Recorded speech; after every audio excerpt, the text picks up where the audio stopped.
नमस्कार। दोपहर समाचार में आपका स्वागत है।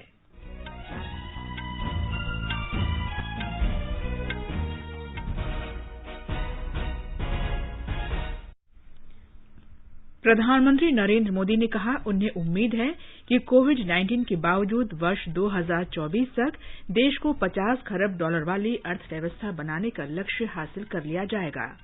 भारत ने शंघाई सहयोग संगठन के देशों के बीच आर्थिक और व्यापार सहयोग को मजबूत करने का आह्वान किया।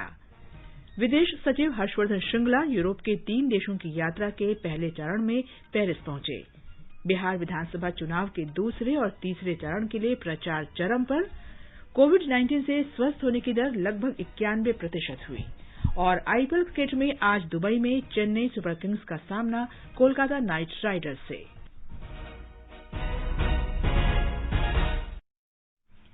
दोपहर समाचार में अतहर सईद के साथ मैं कनकलता। कोविड-19 महामारी के खिलाफ देश एकजुट होकर लड़ रहा है। आप भी हमारे साथ सुरक्षा और बचाव के 3 आसान एहतियाती उपायों का संकल्प लें। मास्क पहनें, 2 गज दूरी है जरूरी, सुरक्षित दूरी बनाए रखें, हाथ और मुंह साफ रखें। अब समाचार विस्तार से। प्रधानमंत्री नरेंद्र मोदी ने कहा है कि भारत की अर्थव्यवस्था उम्मीद से ज्यादा तेजी से पटरी पर लौट रही है और हाल में किए गए सुधार विश्व के लिए संकेत हैं कि नया भारत बाजार और बाजार की ताकत पर विश्वास रखता है। श्री मोदी ने विश्वास व्यक्त किया कि सरकार की ओर से हाल ही में किए गए श्रम सुधारों से विनिर्माण और कृषि क्षेत्रों में वृद्धि दर बढ़ाने और सार्थक परिणाम हासिल करने में मदद मिलेगी। एक अंग्रेजी दैनिक को दिए साक्षात्कार में श्री मोदी ने कहा कि सरकार ने विनिर्माण क्षेत्र में भारत को सबसे बड़ा बाजार बनाने के लिए ठोस बुनियाद रखी है और सुधारों की प्रक्रिया जारी रहेगी। उन्होंने कहा कि क्रेडिट रेटिंग एजेंसी मूडीज के अनुसार 2020 में अमेरिका से 154 नई परियोजनाएं भारत आई हैं, जबकि चीन में 86, वियतनाम में 12 और मलेशिया में 15 परियोजनाएं आई हैं। ये भारत की विकास गाथा में विश्व के भरोसे का स्पष्ट संकेत है। प्रधानमंत्री ने यह भी कहा कि कॉरपोरेट कर में कटौती, कोयला क्षेत्र में वाणिज्यिक खनन की शुरुआत, अंतरिक्ष क्षेत्र को निजी निवेश के लिए खोलने और नागरिक उड्डयन इस्तेमाल के लिए हवाई मार्गों पर रक्षा प्रतिबंध हटाने जैसे कुछ कदमों से वृद्धि दर को बढ़ाने में मदद मिलेगी। उन्होंने कहा कि निवेश और ढांचागत क्षेत्र को मजबूती देने से अर्थव्यवस्था को पटरी पर लाने और वृद्धि दर को बढ़ाने में बल मिलना चाहिए। श्री मोदी ने कहा कि सरकार अर्थव्यवस्था को लगातार गति देने के लिए सभी उपाय करेगी और साथ ही समग्र वृहत आर्थिक स्थिरता पर भी ध्यान दिया जाएगा। प्रधानमंत्री ने कहा कि उन्हें आशा है कि कोविड-19 के बावजूद वर्ष 2024 तक देश को $50 खरब वाली अर्थव्यवस्था बनाने का लक्ष्य हासिल कर लिया जाएगा। श्री मोदी ने कहा कि भारत ने कोविड महामारी से निपटने में वैज्ञानिक दृष्टिकोण अपनाया है। प्रधानमंत्री ने कहा कि संक्रमण के शुरुआती दौर में सम्यक उपाय किए जाने से सरकार को इससे बचाव की तैयारी में मदद मिली है। भारत उन देशों में शामिल है जहां कोविड-19 मृत्यु दर सबसे कम है। प्रधानमंत्री ने कहा कि देश में संक्रमण से ठीक होने वालों की दर लगातार बढ़ रही है और उपचाराधीन लोगों की संख्या कम हो रही है। प्रधानमंत्री ने कहा कि कोविड-19 महामारी से देश की 130 करोड़ जनता पर असर पड़ा है और सरकार तथा जनता दोनों ही इससे निपटने के लिए मिलकर प्रयास कर रहे हैं। उन्होंने कहा कि देश में अब भी कोविड-19 संक्रमण है। इस स्थिति से निपटने के लिए क्षमताओं को बढ़ाने, लोगों को और अधिक जागरूक करने और अधिक सुविधाएं देने पर ध्यान दिया जाना चाहिए। उन्होंने कहा कि हमें सबसे अच्छे की उम्मीद करनी चाहिए और सबसे खराब के लिए भी तैयार रहना चाहिए। उन्होंने कहा कि देश में कम हो रहे संक्रमण के मामलों के दौर को खुशी से मनाने की बजाय इससे निपटने के लिए संकल्प, व्यवहार तथा व्यवस्थाओं को और मजबूती देनी चाहिए। श्री मोदी ने आश्वासन दिया कि जैसे ही वैक्सीन उपलब्ध होगी, हर व्यक्ति को इसका टीका लगाया जाएगा और कोई भी व्यक्ति इससे वंचित नहीं रहेगा। प्रधानमंत्री ने कोविड महामारी के दौरान सरकार द्वारा उठाए गए विभिन्न उपायों जैसे पीएम कल्याण पैकेज, खाद्यान्न का मुफ्त वितरण और श्रमिक विशेष रेलगाड़ियों का भी जिक्र किया। उन्होंने कहा कि 8 महीने तक 80 करोड़ लोगों को मुफ्त अनाज और दालों के वितरण की मिसाल इतिहास में कहीं नहीं है। उन्होंने कहा कि एनडीए सरकार ने हमेशा अपने लक्ष्यों को हासिल किया है। श्री मोदी ने कहा कि ग्रामीण स्वच्छता और गांवों तक बिजली पहुंचाने का लक्ष्य समय से पहले पूरा कर लिया गया। 8 करोड़ उज्ज्वला कनेक्शन भी समय से पहले दिए गए। वाणिज्य तथा उद्योग मंत्री पीयूष गोयल ने शंघाई सहयोग संगठन के देशों से अनुरोध किया है कि वे अपनी आर्थिक शक्ति का उपयोग करें और क्षेत्र में व्यापार तथा निवेश बढ़ाने में साझेदारी के अवसरों का पता लगाएं। श्री गोयल कल वीडियो कॉन्फ्रेंस के माध्यम से संगठन के विदेश व्यापार मंत्रियों की 19वीं बैठक को संबोधित कर रहे थे। उन्होंने कहा कि संगठन के सदस्य देशों के बीच व्यापार और निवेश में बढ़ोतरी के लिए आपसी सहयोग जारी रहना चाहिए, जिससे कोविड-19 महामारी के बाद आर्थिक मंदी से उबरने में महत्वपूर्ण मदद मिलेगी। सरकारी विज्ञप्ति के अनुसार श्री गोयल ने कहा कि विश्व के बारे में प्रत्येक राष्ट्र की अवधारणा उसकी सभ्यता तथा दर्शन की परंपराओं पर आधारित होती है और भारत का प्राचीन ज्ञान समूचे विश्व को एक परिवार यानी वसुधैव कुटुंबकम मानता है। वाणिज्य तथा उद्योग मंत्री हरदीप सिंह पुरी ने भी बैठक में अपने विचार रखे। इस बैठक में शंघाई सहयोग संगठन के महासचिव तथा किर्गिस्तान, कजाकिस्तान, पाकिस्तान, रूस, ताजिकिस्तान और उज्बेकिस्तान के मंत्रियों ने भाग लिया। पेट्रोलियम और प्राकृतिक गैस मंत्री धर्मेंद्र प्रधान ने कहा है कि कोविड-19 महामारी के दौरान देश के सुदूर क्षेत्रों तक स्वच्छ ईंधन पहुंचाकर ऊर्जा की आपूर्ति को सुनिश्चित रखा गया है। इंडिया एनर्जी फोरम द्वारा आयोजित सेरावीक के समापन सत्र में उन्होंने कहा कि कोविड संक्रमण के कारण विश्व की आर्थिक प्रगति में बाधा आई और अप्रत्याशित स्वास्थ्य संकट पैदा हुआ है। उन्होंने कहा कि इस कारण ऊर्जा के क्षेत्र में भी वैश्विक आपूर्ति में बाधा आई और भारत की ऊर्जा जरूरतों को पूरा करने के लिए सतर्क ढंग से मूल्यांकन की आवश्यकता है। उन्होंने कहा कि देश के तेल और गैस उद्योग ने हाल के वर्षों में बहुत अच्छी प्रगति की है। उन्होंने विश्व के उद्योगपतियों और विशेषज्ञों से भारत में सभी प्रकार की ऊर्जा में वृद्धि करने में सहयोग करने की अपील की। श्री प्रधान ने कहा कि प्रधानमंत्री नरेंद्र मोदी ने देश के सभी लोगों को स्वच्छ, सस्ती और सतत ऊर्जा उपलब्ध कराने के सरकार के लक्ष्य पर हमेशा बल दिया है। उन्होंने भारत को ऊर्जा के क्षेत्र में आकर्षक गंतव्य बनाने के लिए किए गए लगातार नीतिगत उपायों की भी चर्चा की। विश्व की तेल और गैस कंपनियों के 40 मुख्य कार्यकारी अधिकारियों और भारत के निजी और सार्वजनिक क्षेत्र की कंपनियों के मुख्य कार्यकारी अधिकारी इस बैठक में मौजूद रहे। ये समाचार आकाशवाणी से प्रसारित किए जा रहे हैं। ताज़ा समाचार जानने के लिए आप हमारे Twitter handle @AIR News Hindi को फॉलो कर सकते हैं। चलो मिलकर एक शुरुआत करें, चलो एक फैसला आज करें, मास्क नहीं तो टोकेंगे, कोरोना को रोकेंगे, चलो एक इरादा करते हैं, चलो खुद से वादा करते हैं, मास्क नहीं तो टोकेंगे, कोरोना को रोकेंगे। ये आकाशवाणी है। देश में कोविड-19 से ठीक होने वालों की दर लगभग 91% हो गई है। पिछले 24 घंटों में 56,000 से अधिक संक्रमित लोग ठीक हुए। अब तक 73,15,000 से अधिक लोग संक्रमण से उबर चुके हैं। ठीक होने की दर लगातार बेहतर होने के कारण अब देश में संक्रमण के सक्रिय मामले कुल मामलों का 7.51% रह गए हैं। इस समय देश में संक्रमण के 6,03,000 सक्रिय मामले हैं। पिछले 24 घंटों में संक्रमण के 49,881 नए मामले सामने आने से देश में संक्रमण के मामलों की संख्या 80 लाख को पार कर गई है। इस समय देश में संक्रमण से होने वाली मौतों की दर 1.50% है, जो विश्व में सबसे कम दरों में से है। पिछले 24 घंटों में संक्रमण से हुई 517 मौतों को मिलाकर अब तक इस महामारी से मरने वालों की संख्या 1,20,527 हो गई है। भारतीय आयुर्विज्ञान अनुसंधान परिषद ICMR के अनुसार पिछले 24 घंटों में देश में 10,75,000 से अधिक टेस्ट किए गए। अब तक इस संक्रमण के लिए 10,65,00,000 से अधिक जांच की जा चुकी हैं। केंद्रीय स्वास्थ्य सचिव राजेश भूषण ने राष्ट्रीय राजधानी में कोविड-19 के बढ़ते मामलों को देखते हुए दिल्ली के स्वास्थ्य सचिव के साथ एक बैठक की।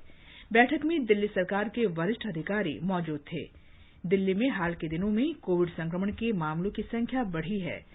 कल संक्रमण के 5,673 नए मामले सामने आए। इन्हें मिलाकर यहां संक्रमण के मामले 3,70,000 से अधिक हो गए हैं।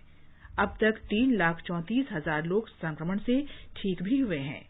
इस समय दिल्ली में संक्रमण के 29,378 सक्रिय मामले हैं। त्रिपुरा में कोरोना वायरस संक्रमण के 160 नए मामलों की पुष्टि हुई है, जबकि पिछले 24 घंटों के दौरान 170 रोगियों को ठीक होने पर छुट्टी दे दी गई है। राज्य में कुल संक्रमित लोगों की संख्या 30,453 हो गई है। अब तक 4,52,233 नमूनों की जांच की गई है। सक्रिय मामलों की संख्या वर्तमान में घटकर 1,583 रह गई है। इस संक्रमण से ठीक होने की दर बढ़कर 93.66% हो गई है। अधिकारियों ने बताया कि अब तक 28,332 संक्रमित रोगियों को ठीक होने के बाद अस्पतालों से छुट्टी दे दी गई है। संक्रमण से मरने वालों की संख्या 342 है। उत्तर प्रदेश में आगामी त्योहारों को देखते हुए राज्य सरकार आज से विशेष समूहों पर ध्यान केंद्रित करते हुए कोविड जांच अभियान शुरू कर रही है। इसका उद्देश्य कोविड के फैलाव को रोकना है। ये अभियान राज्य में अगले 16 दिन तक जारी रहेगा। हमारे संवाददाता ने बताया है कि राज्य सरकार लोगों से निरंतर अपील कर रही है कि वे सुरक्षित दूरी बनाए रखें और कोविड संबंधी नियमों का अनुपालन करें। ये परीक्षण उन लोगों पर किए जाएंगे जो आने वाले करवा चौथ और दीपावली के त्योहार के दौरान आम लोगों के संपर्क में आएंगे। आगामी त्योहारों के मौसम में करवा चौथ और दीपावली ऐसे त्योहार हैं जहां बाजारों और कई दूसरी जगहों पर सबसे ज्यादा लोगों का आना जाना होता है। आज इस परीक्षण अभियान के पहले दिन ऑटो ड्राइवरों और रिक्शा ड्राइवरों की कोविड जांच के नमूने लिए जाएंगे। इसी तरह से आने वाले दिनों में मेहंदी की दुकानों, ब्यूटी पार्लर, मॉल और इलेक्ट्रॉनिक्स के सामानों की दुकानों पर काम करने वाले कर्मचारियों और धार्मिक स्थलों पर काम करने वाले लोगों की भी जांच की जाएगी। अपर मुख्य सचिव स्वास्थ्य अमित मोहन प्रसाद ने कहा कि राज्य में कोरोना के पीड़ित मरीजों की संख्या में लगातार कमी आ रही है। राज्य में इस समय कोरोना के 25,478 सक्रिय मरीज मौजूद हैं, जिनमें से 2,049 मामलों का पता पिछले 24 घंटों में चला है। सुशील चंद्र तिवारी, आकाशवाणी समाचार, लखनऊ। महाराष्ट्र नवनिर्माण सेना प्रमुख राज ठाकरे और उनकी पार्टी के प्रतिनिधियों ने आज मुंबई में राज्यपाल भगत सिंह कोश्यारी के साथ राजभवन में मुलाकात की। शिष्टमंडल ने लॉकडाउन के दौरान नागरिकों को बढ़े हुए बिजली के बिल के मुद्दे पर राज्यपाल से हस्तक्षेप की मांग की और इस संबंध में ज्ञापन भी सौंपा। बैठक के बाद राज ठाकरे ने बताया कि उन्होंने राज्यपाल से बढ़े हुए बिजली के बिलों के संबंध में बात की और नागरिकों की व्यथा भी बताई। श्री ठाकरे ने कहा कि उन्होंने इस मुद्दे को बिजली मंत्री के समक्ष भी उठाया था, लेकिन अभी तक कोई कार्रवाई नहीं हुई। आगे बढ़ने से पहले मुख्य समाचारों पर एक नजर। प्रधानमंत्री नरेंद्र मोदी ने कहा, उन्हें उम्मीद है कि कोविड-19 के बावजूद वर्ष 2024 तक देश को $50 खरब वाली अर्थव्यवस्था बनाने का लक्ष्य हासिल कर लिया जाएगा। भारत ने शंघाई सहयोग संगठन के देशों के बीच आर्थिक और व्यापार सहयोग को मजबूत करने का आह्वान किया। विदेश सचिव हर्षवर्धन श्रृंगला यूरोप के 3 देशों की यात्रा के पहले चरण में पेरिस पहुंचे। बिहार विधानसभा चुनाव के दूसरे और तीसरे चरण के लिए प्रचार चरम पर। कोविड-19 से स्वस्थ होने की दर लगभग 91% हुई और आईपीएल क्रिकेट में आज दुबई में चेन्नई सुपर किंग्स का सामना कोलकाता नाइट राइडर्स से। बिहार में विधानसभा चुनाव के दूसरे और तीसरे चरण के लिए प्रचार जोरों पर है। दूसरे चरण में 94 विधानसभा सीटों पर 3 नवंबर को, जबकि तीसरे चरण के लिए 78 निर्वाचन क्षेत्रों में 7 नवंबर को मतदान होगा। हमारे संवाददाता ने बताया है कि सभी राजनीतिक दलों के नेता अपने उम्मीदवारों के समर्थन में सार्वजनिक बैठकें और रैलियां कर रहे हैं। जनता दल यूनाइटेड के अध्यक्ष और मुख्यमंत्री नीतीश कुमार ने वाल्मीकि नगर के हरिनाटांड़ में एक जनसभा में कहा कि एनडीए सरकार बिहार के विकास के लिए प्रतिबद्ध है। उन्होंने आरोप लगाया कि राष्ट्रीय जनता दल एक ही परिवार के कब्जे वाली पार्टी है, जिसमें परिवार का हित सबसे ऊपर है। कांग्रेस के वरिष्ठ नेता सचिन पायलट बांकीपुर और पटना साहिब में जनसभा को संबोधित करेंगे। सीपीआई नेता डी राजा, कन्हैया कुमार, सीपीएम नेता सीताराम येचुरी और भाकपा माले की कविता कृष्णन भी कई रैलियों को संबोधित करेंगी। दूसरे और तीसरे चरण के चुनाव में कई उम्मीदवार राजनीति से इतर गैर परंपरागत क्षेत्रों से मैदान में उतरे हैं। इन प्रत्याशियों में सूचना के अधिकार के कार्यकर्ता, नौकरशाह, शिक्षाविद, इंजीनियर और MBA डिग्री होल्डर शामिल हैं, जो साफ सुथरी राजनीति के उद्देश्य से भी चुनाव के रण क्षेत्र में उतरे हैं। धर्मेंद्र कुमार राय, आकाशवाणी समाचार, पटना। भाजपा के स्टार प्रचारक और उत्तर प्रदेश के सीएम योगी आदित्यनाथ ने सिवान के दारौंदा में एक रैली को संबोधित किया। उन्होंने दावा किया कि केवल एनडीए ही बिहार में भ्रष्टाचार और अपराध मुक्त शासन दे सकता है। श्री आदित्यनाथ ने लोगों से अपील की कि उन्हें राष्ट्रीय जनता दल के नेतृत्व वाली पिछली सरकार के रिकॉर्ड को याद रखना चाहिए। केंद्रीय मंत्री धर्मेंद्र प्रधान और नित्यानंद राय भी एनडीए उम्मीदवारों के समर्थन में रैलियां कर रहे हैं। भाजपा नेता और उप मुख्यमंत्री सुशील कुमार मोदी आज मधुबनी और सीतामढ़ी में रोड शो करेंगे। कर्नाटक में आरआर नगर तथा सीरा विधानसभा क्षेत्रों के उपचुनाव के लिए मतदान 3 नवंबर को होगा। हमारे संवाददाता ने बताया है कि प्रचार कार्य जोरों पर है। तुमकुरू जिले के सिरा विधानसभा क्षेत्र में बीजेपी, कांग्रेस और जेडीएस के बीच 3 तरफा स्पर्धा देखने को मिल रहा है। विधानसभा चुनाव में जेडीएस के उम्मीदवार बी सत्यनारायण जी ने यहां से जीता था। उनकी मृत्यु की वजह से अभी उपचुनाव हो रहे हैं। पूर्व मंत्री टीबी जयचंद्रा कांग्रेस की ओर से और डॉक्टर राजेश गौड़ा बीजेपी की ओर से चुनाव लड़ रहे हैं। पूर्व विधायक सत्यनारायण जी की पत्नी अम्मजम्मा जेडीएस की ओर से उम्मीदवार हैं। आरआर नगर में बीजेपी और कांग्रेस के बीच सीधा लड़ाई है। एन मुनिरत्न जो 2 बार यहां से जीते हैं, उन्होंने इस बार कांग्रेस छोड़कर बीजेपी शामिल कर लिया है। उनका सामना कांग्रेस के एच कुसुमा के साथ है। कांग्रेस राज्य अध्यक्ष डीके शिव कुमार और विपक्ष नायक सिद्धरामैया चुनाव प्रचार कर रहे हैं और बीजेपी की ओर से खुशबू सहित बीजेपी नेता प्रचार कार्य में जुटे हुए हैं। मुख्यमंत्री बीएस येडियुरप्पा कल सिरा में प्रचार कार्य करेंगे। सुधींद्र, आकाशवाणी समाचार, बेंगलुरु। लेह में छठी लद्दाख स्वायत्त शासी पर्वतीय विकास परिषद के सदस्य 31 अक्टूबर को शपथ लेंगे। 5वीं परिषद का कार्यकाल 30 अक्टूबर को खत्म हो रहा है। संयोगवश 31 अक्टूबर को लद्दाख के केंद्र शासित प्रदेश बनने का 1 साल पूरा हो रहा है। हाल में संपन्न हुए चुनाव में लेह के मतदाताओं ने लद्दाख स्वायत्तशासी पर्वतीय विकास परिषद के लिए भारतीय जनता पार्टी के 15, कांग्रेस के 9 और 2 निर्दलीय पार्षदों का चुनाव किया। भारतीय जनता पार्टी को पर्वतीय विकास परिषद में लगातार दूसरी बार बहुमत मिला है। खादी और ग्रामोद्योग आयोग की कुम्हार सशक्तिकरण योजना के अंतर्गत महाराष्ट्र के नांदेड़ और परभनी जिलों में 100 कुम्हार परिवारों को विद्युत चालित पॉटर व्हील बांटे गए। आयोग के अध्यक्ष विनय कुमार सक्सेना ने बताया कि देश भर में अब तक 18,000 से अधिक विद्युत चालित पॉटर व्हील बांटे जा चुके हैं। उन्होंने बताया कि कुम्हार सशक्तिकरण योजना के अंतर्गत विद्युत चालित पॉटर व्हील हासिल करने के बाद कुम्हारों की आय लगभग 3,000 रुपये प्रति माह से बढ़कर अब लगभग 10,000 रुपये प्रति माह तक हो जाएगी। हमारी संवाददाता ने बताया है कि कुम्हारों को खादी और ग्रामोद्योग आयोग की ओर से वीडियो कॉन्फ्रेंस के माध्यम से 10 दिन का प्रशिक्षण भी दिया गया।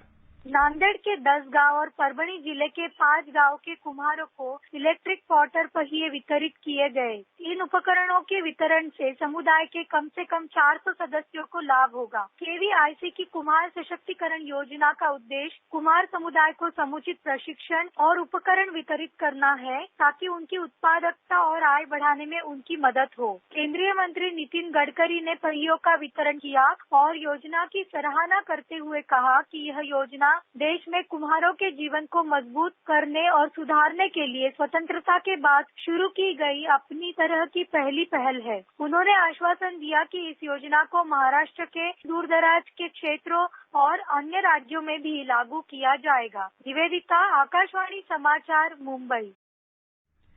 केरल के कोच्चि में प्रधान सत्र न्यायालय ने मुख्यमंत्री पिनराई विजयन के निलंबित प्रधान सचिव एम शिवशंकर को प्रवर्तन निदेशालय की 7 दिन की हिरासत में भेज दिया है।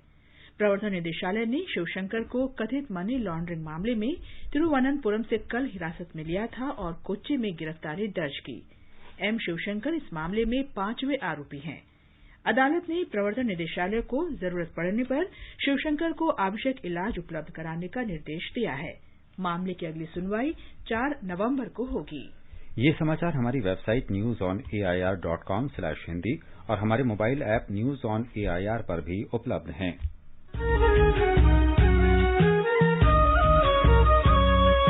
All India Radio presents Northeast Diary, glimpses of the news of the week from the northeastern states. All about the region, a gateway to Southeast Asia, the developments and the destinations to look forward to. News from the art, cultural and entertainment world of the northeastern states of India. All this and more. Every Thursday, 5:30 to 6 p.m. in the evening on 100.1 All India Radio FM News Channel.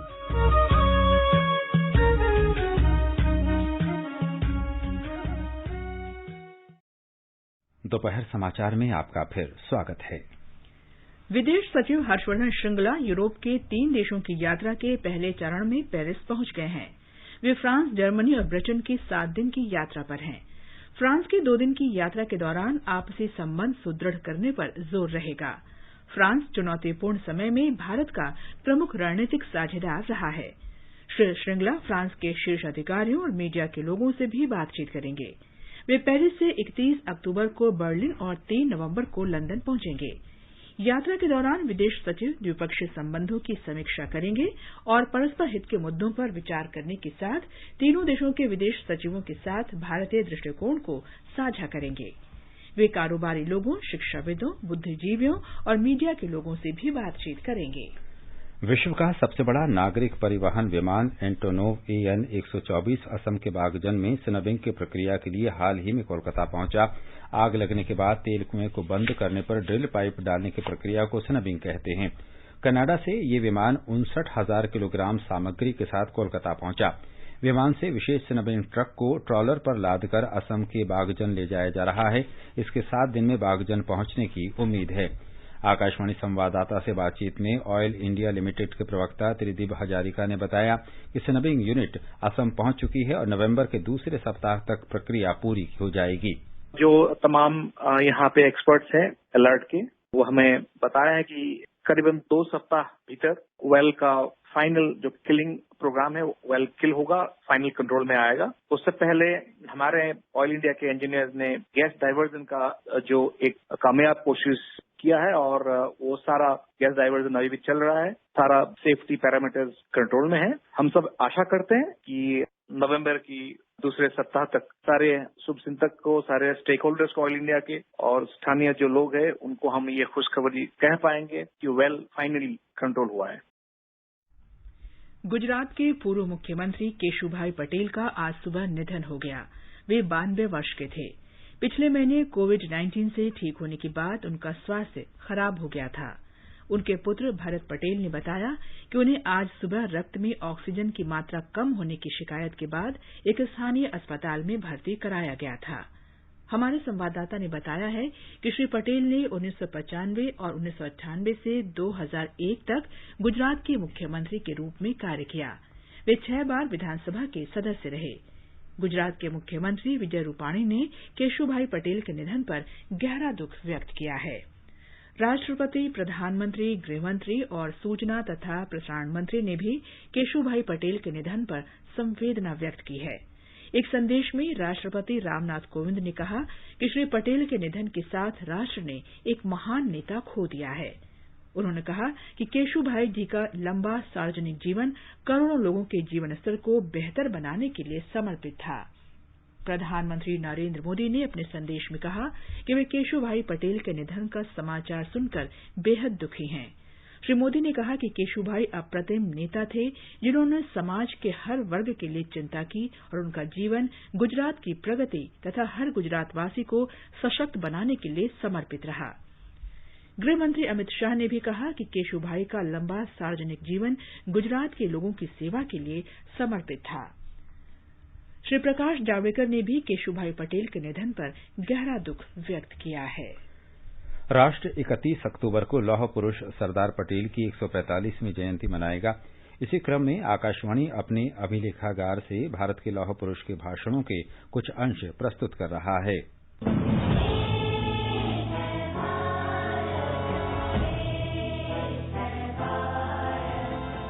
हमारा एक कर्तव्य है कि जिस मोहल्ले में हम रहते हैं, जिस शहर में हम रहते हैं, जिस नगर में हम रहते हैं, हम एक खुदा की औलाद है, एक ईश्वर की प्रजा है। हम सब एक माँ बाप के फर्जंद है। इस प्रकार हम रहना चाहिए।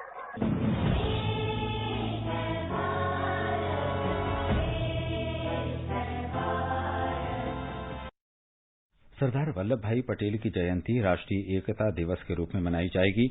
लौह पुरुष के रूप में मशहूर सरदार पटेल ने वर्तमान अखिल भारतीय सेवाओं के गठन में महत्वपूर्ण भूमिका अदा की थी।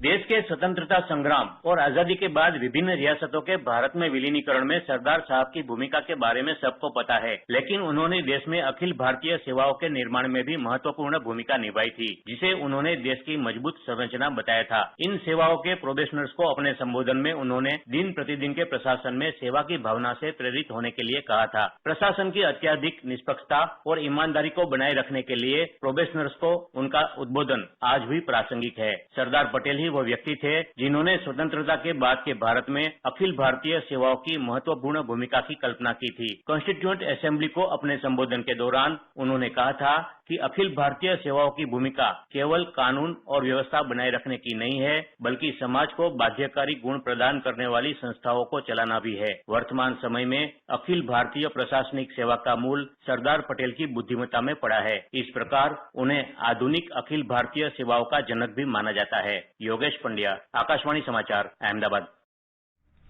मध्य प्रदेश में एक भारत श्रेष्ठ भारत अभियान के अंतर्गत युवाओं को पूर्वोत्तर भारत की संस्कृति के बारे में जानने को मिला है। इस अभियान के अंतर्गत राज्यों के जोड़े बनाकर विभिन्न इलाकों के लोगों को एक दूसरे की संस्कृति और रहन सहन के बारे में समझने का अवसर मिलता है। हमारे संवाददाता ने बताया है कि मध्य प्रदेश को इस अभियान के अंतर्गत नागालैंड और मणिपुर के साथ जोड़ा गया है।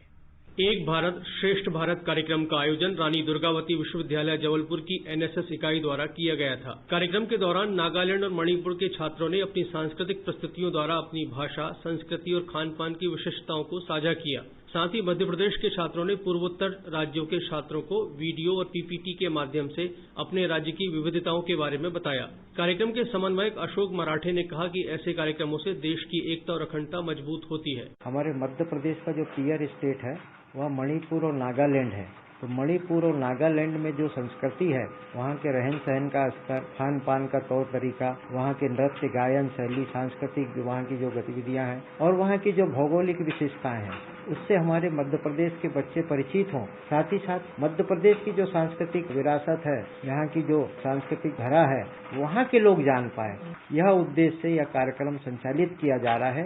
एक भारत श्रेष्ठ भारत पहल के तहत राज्यों को भाषा सीखने, संस्कृति, परंपराओं, संगीत, पर्यटन, भोजन, खेल और सर्वोत्तम प्रथाओं को साझा कर इन क्षेत्रों में एक सतत और सांस्कृतिक संपर्क को बढ़ावा देने का अवसर मिलता है। जबलपुर से सुरभि तिवारी के साथ संजीव शर्मा, आकाशवाणी समाचार, भोपाल। आईपीएल क्रिकेट में आज दुबई में चेन्नई सुपर किंग्स का सामना कोलकाता नाइट राइडर्स से होगा। कल रात अबुधाबी में मुंबई इंडियंस ने रॉयल चैलेंजर्स बैंगलोर को 5 विकेट से हरा दिया।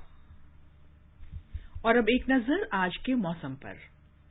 राष्ट्रीय राजधानी दिल्ली में धुंध छाई रहेगी। न्यूनतम तापमान 13 डिग्री सेल्सियस दर्ज हुआ, जबकि अधिकतम 31 डिग्री सेल्सियस के आसपास रहने की संभावना है। मुंबई में आमतौर पर आसमान साफ रहेगा। न्यूनतम तापमान 23 डिग्री और अधिकतम 35 डिग्री सेल्सियस के आसपास रहेगा। चेन्नई में गरज के साथ बूंदाबांदी का अनुमान है। तापमान 26 और 28 डिग्री सेल्सियस के आसपास रहेगा। कोलकाता में आंशिक रूप से बादल छाए रहने की संभावना है। न्यूनतम तापमान 22 डिग्री और अधिकतम 32 डिग्री सेल्सियस के आसपास रहेगा। केंद्र शासित प्रदेश जम्मू कश्मीर के जम्मू में न्यूनतम तापमान 15 डिग्री सेल्सियस दर्ज हुआ, जबकि अधिकतम तापमान 31 डिग्री सेल्सियस रहने की संभावना है। आमतौर पर आसमान साफ रहेगा। श्रीनगर में भी आसमान आमतौर पर साफ रहेगा। शाम को हल्के बादल छा सकते हैं। न्यूनतम तापमान 2 डिग्री जबकि अधिकतम 21 डिग्री सेल्सियस के बीच रहेगा। लद्दाख के लेह में भी आसमान साफ रहेगा। न्यूनतम तापमान 0 से 3 डिग्री नीचे रिकॉर्ड किया गया और अधिकतम तापमान 15 डिग्री सेल्सियस तक जा सकता है। गिलगित में सामान्य तौर पर बादल छाए रहने के आसार हैं। हल्की वर्षा हो सकती है। तापमान 4 से 16 डिग्री सेल्सियस के बीच रहने की संभावना है। मुजफ्फराबाद में धुंध छाई रहेगी। न्यूनतम तापमान 12 डिग्री सेल्सियस रिकॉर्ड किया गया, जबकि अधिकतम तापमान